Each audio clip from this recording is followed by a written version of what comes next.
সামনে ডিসকভারি বে, এদিকে কেপ ব্রিজ ওয়াটার, অর্থাৎ বাংলায় আমরা যেটা বলি অন্তরীপ, সে অন্তরীপ দাঁড়িয়ে আছে।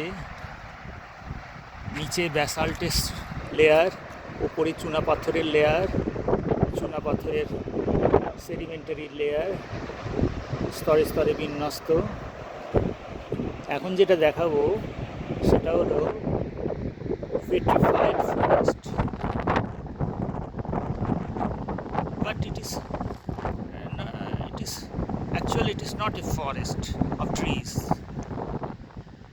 It is the forest of numerous solution pipes of limestone region. অসংখ্য চুনাপাথরের অসংখ্য দ্রবণ পাইপ এখানে গায়ে গায়ে দাঁড়িয়ে আছে।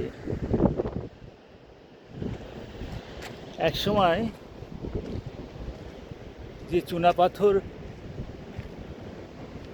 স্তর এখানে সমুদ্রের হয়তো আরও উঁচুতে ছিল এবং চুনাপাথরের স্তরগুলো গড়ে উঠেছিল, তার মধ্যে সেই চুনাপাথরের মধ্যে অসংখ্য দ্রবণ পাইপ ছিল এবং সেই দ্রবণ পাইপে বৃষ্টির জলের সঙ্গে ওপর থেকে বালির সাথে বেশ কিছু মিনারেল সঞ্চিত হয়েছিল, যার জন্য দ্রবণ পাইপগুলো কিছুটা ক্ষয়রোধী হয়ে দাঁড়িয়ে আছে এবং কোস্টাল ইরোশনের ফলে চারপাশ উন্মুক্ত হয়ে গেলেও এগুলো গা ঘেঁষাঘেঁষি করে গাছের গুঁড়ির মতো দাঁড়িয়ে আছে।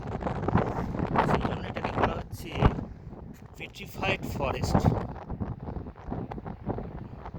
a forest that is not petrified forest। আবার এই কথাও বলা হচ্ছে, অর্থাৎ এটা গাছের ফরেস্ট নয়, এটা হচ্ছে এই যে লাইমস্টোন স্ট্রাকচার, যে অসংখ্য দ্রবণ পাইপ, সেইটারই ফরেস্ট। সত্যি এখানে গাছের গুঁড়ির মতো যেন মনে হচ্ছে যেন কেউ কেটে নিয়েছে গাছের গুঁড়িগুলোকে এবং সেই গাছের গুঁড়িগুলো দাঁড়িয়ে আছে।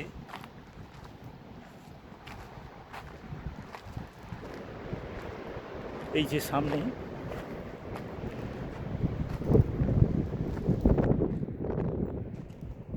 সামনে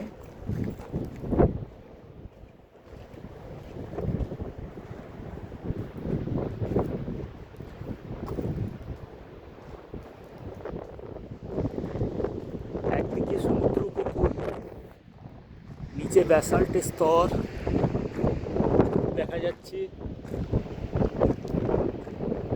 কালো পাথর, ওপরে চুনাপাথরের স্তর, এক অপূর্ব সৃষ্টি এবং অসংখ্য দ্রবণ পাইপ দাঁড়িয়ে আছে। এই যে এখানে গাছের গুঁড়ির মতো দেখতে লাগছে, কেটে নেওয়া হয়েছে।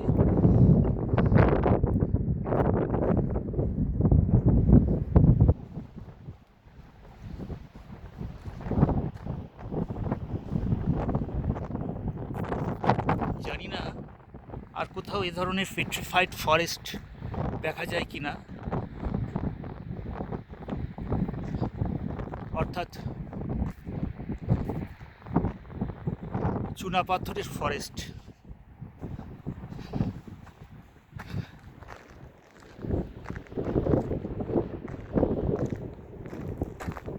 চুনাপাথর উপকূল অঞ্চলে চুনাপাথর হয়তো অনেক জায়গাতেই আছে, কাস্ট রিজিয়ন আছে অনেক জায়গাতেই, কিন্তু এরকম পেট্রিফাইড ফরেস্ট হয়তো দেখা যায় না আর কোথাও। এ দৃশ্য হয়তো বিরল। এখানেও মনে হচ্ছে অসংখ্য যেন গাছের গুঁড়ি পাথরের ওপর দাঁড় করেছে।